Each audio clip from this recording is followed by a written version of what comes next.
Hey, good morning, Choice Residential. Hope your day is off to a wonderful start. So today I want to talk about homeowner associations and particularly what your responsibilities are when you're making an offer for a buyer client on a property that does in fact have an HOA.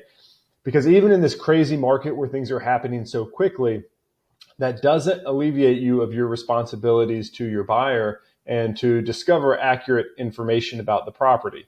Now, it may so happen that your buyer wants to see a property and then make an offer on that property over the weekend. And of course, we know you don't have time to wait until Monday to call the HOA and verify this information. But you do need to let your buyer know in writing via an email that, hey, you're looking to make an offer on this property. Here's the information that the listing agent and seller have provided, but I won't be able to confirm that information with the HOA directly until Monday or sometime next week.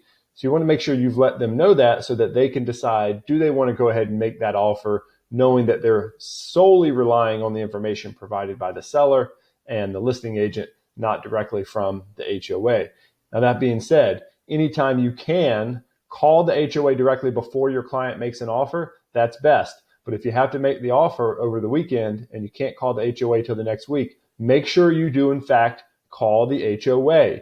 Don't just rely on, maybe what you found with restrictive covenants in the Register of Deeds or what information the seller or listing agent provides. It is your responsibility to discover that information directly from the HOA. And there are a few things that you'll want to ask the HOA manager specifically about the property. A couple of those items are there any property use restrictions that would impact your buyer? So if your buyer wants to buy the home as an investment property, as a rental, well, is that allowed? Does the HOA have rules against that would be relevant? You want to know that. Does your buyer have a number of dogs, for example? Do they want to have chickens? Well, there could be information in the restrictive covenants or future amendments that maybe you can't as easily find. So that's why you want to talk to the HOA manager, because they're going to have all of the insider information about the HOA in the neighborhood that you'll need to know that could be relevant to your client.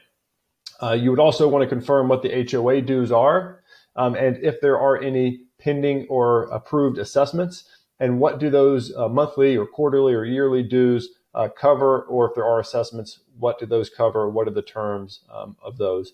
And then lastly, you also want to ask if there is another HOA that services the neighborhood. So, often with larger neighborhoods, there is a master association and then a sub-association.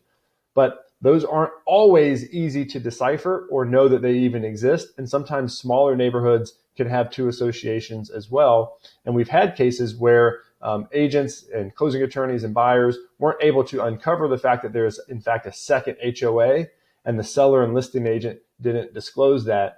And so that's information that you as a buyer's agent need to be able to seek out on your own, and simply calling the HOA, speaking to the HOA manager is a fantastic way to do that. So if you have any other questions or thoughts or concerns about calling HOAs and discussing and getting that information, please let me know. Or if you have any horror stories or preventative stories that could help our other agents, put them in the comments below. We'd love to hear about them and learn from your experiences as well. Until next time, take care.